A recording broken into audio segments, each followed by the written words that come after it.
So while he was building up his little empire, I don't mean it in a negative sense at all, but focus on what he wanted to do with computers. And I just happened to come from a different place. I was curious with building computers with different technologies. So we started out, first I was involved with the IBM machine that predated me, but I helped bring it to its conclusion.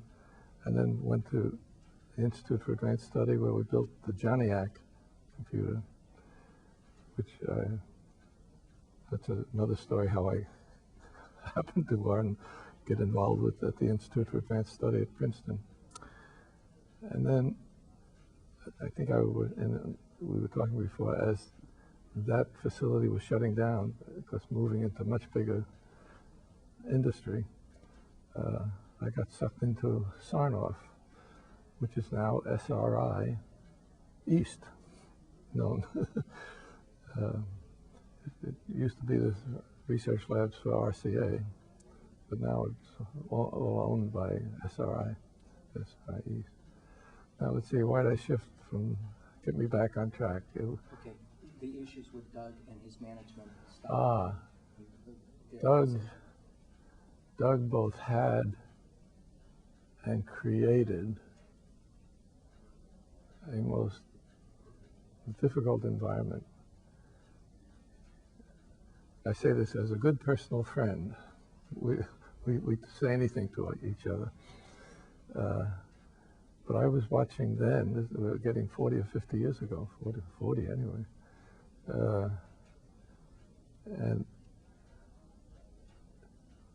he couldn't hear anything but, or see anything but images in his head. And yet he was only part of a laboratory. A lot of people doing a lot of things. And he was a source of a lot of problems and self-problems. And I remember he and I became very good friends. We were cooperative rather than confrontative in our interests, so it worked well. But I remember the guy who was director of the laboratory in which I lived and Doug lived. I thought he would at some point or other commit suicide or jump off a building. Doug was just, that's what we got to do. That's how we got to do it. And we're living in a place that has to earn money. There were no gifts, except U.S. government gifts. It was very, very stressful. Very stressful. Doug, in all his best desires, goals, couldn't genetically somehow. He could say, yeah, I know you got your problems and interests, but I gotta keep this baby going. And it led to much grief till one day, I think I told you this story.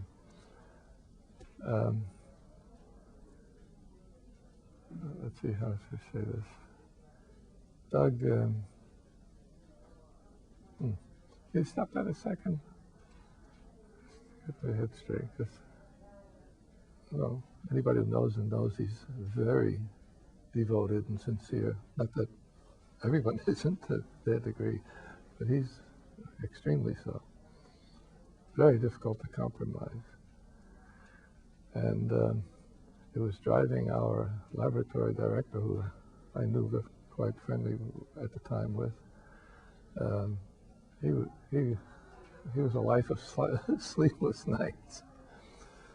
And one day I finally had enough. I'd been around long enough to tell him anything I damn well pleased. I said, I got a hold of the director of the lab, and I said, I have two things I'm going to tell you. It'll take 30 seconds, and then I'm going. I said, you can either support Doug or fire him, or you'll have a lab that will go up in flames. Because his lab was bigger than just It was pretty big. And I said, goodbye. And I walked out. I knew him well, so that was just chit-chat. But finally, they had to let Doug go, and constrain him down. He came back to me about the end of that year and said, thanks, I won't mention his name. He said, thanks, pal, you really saved the day because you got me to make the decision. And he went into helping Doug, but then even that faded away. I don't know what else to say about Doug. He's a hard guy. On the personal side, about sharing family activities, sharing... Oh, yeah. My wife and Doug's wife were the best of friends. So when she died, it was a great start of my wife, too, as well as Doug. And my wife and he are supremely good friends. Because she tells it like it is, but in subjects that he can understand that don't affect him particularly. No. Take all that back. That's stupid the way I put it. He has a lot of respect for her. So when we get together, it's all fun. Did you want to talk about your kids, how they grew up together?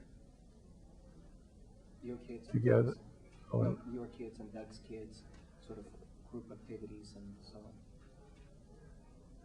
on. Well, one of the sources of enterprise, there was a group of us from SRI that formed and developed Ridge Winery, if you know, RIDGE. And it was very consuming, to put it mildly. So the few of us who started the winery lived a full-time SRI life, a full-time weekend life up at the winery, building it. And the kids, that was fun for them. So now let's see, why did we get onto that path, Doug and... That your kids and his kids did things in common? I think that ages were too different. Our oldest is 15 now, and his are quite a bit further. So I don't think there was much vineyard stuff.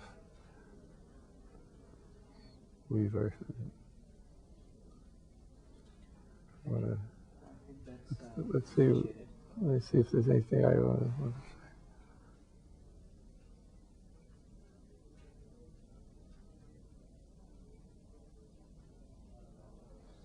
Oh, I was just thinking.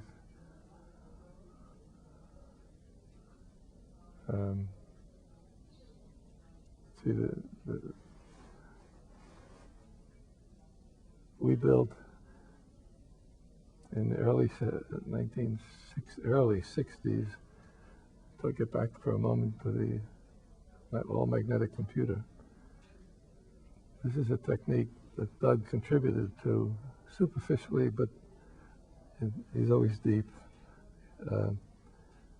So this was a program we developed at SRI that went on for several years under Air Force support. And it was a program aimed at getting rid of all semiconductors and define new technology that'd be immune to radiation, like putting computer chips in high electromagnetic fields can cause grief. So that started us off. I started that program at SRI, and Doug made some interesting contributions to it. Dave Benyon, who I guess you knew Dave, Charlie Rosen, who ran the AI Center, and all. It was quite an activity. But that, and as I started to say to you before, I think that all magnetic computer stuff might be coming back, and I'm going to just say a very quick story about it. This is a technology that I developed coming out of RCA.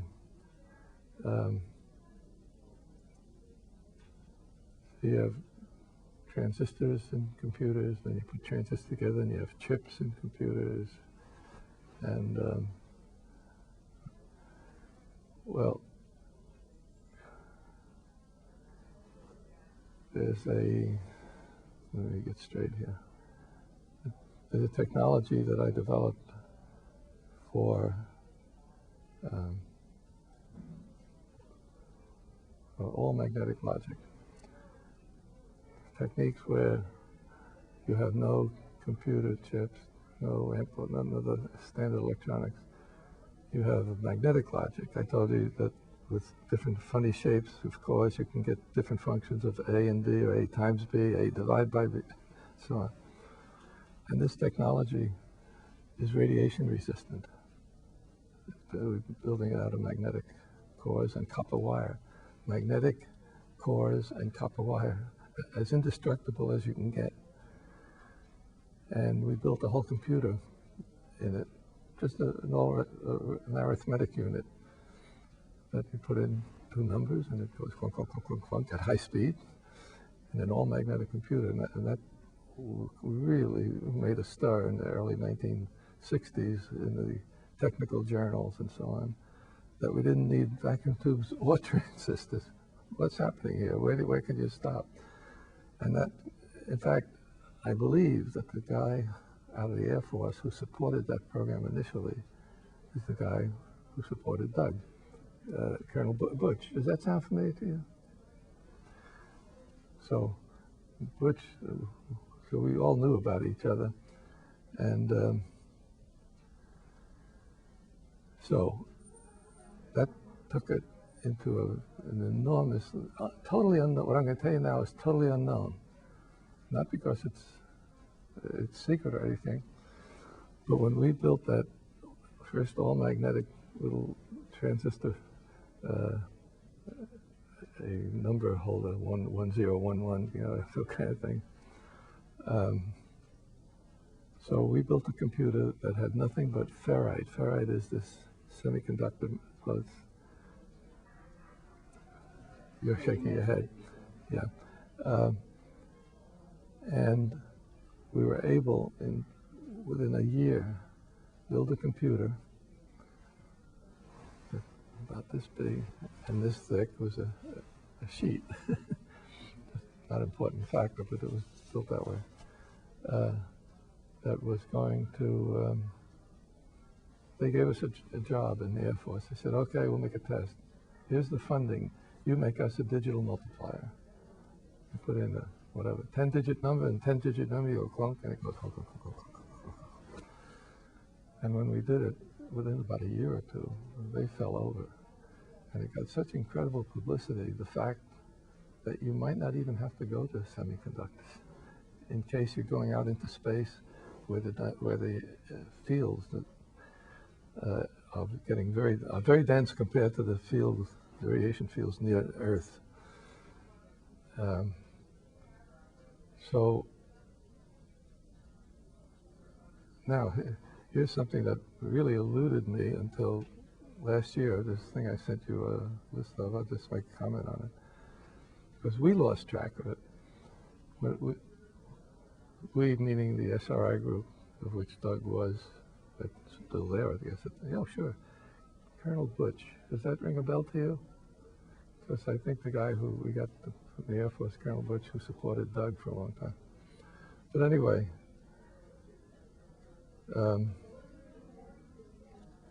AMP is a company, AMP Incorporated, which was the world's largest connector company. You look in an automobile or anywhere else, you'll see AMP. Yeah.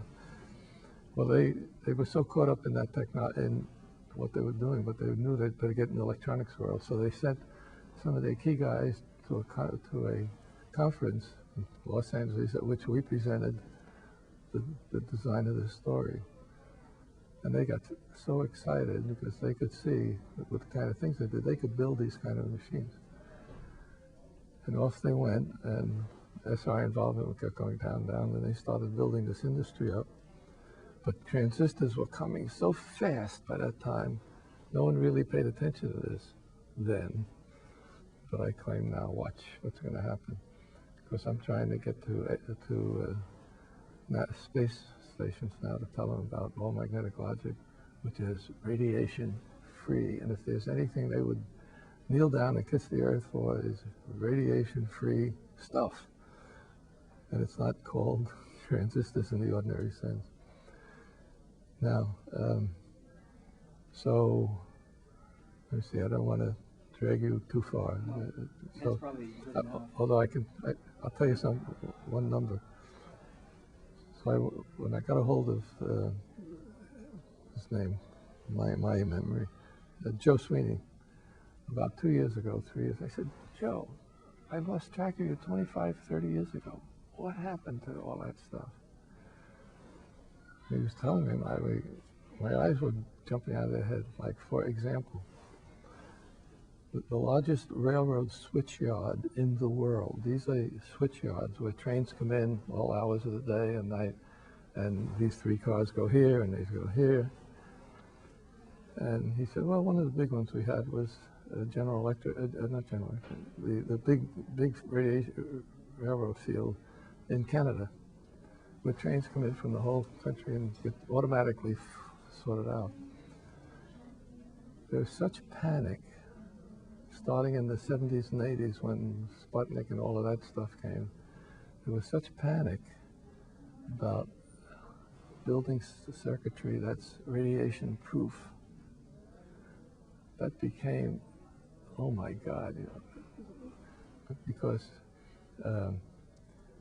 see, ordinary semiconductor fields are not radiation resistant. If there's a big explosion, nuclear explosion, it'll destroy all the electronics.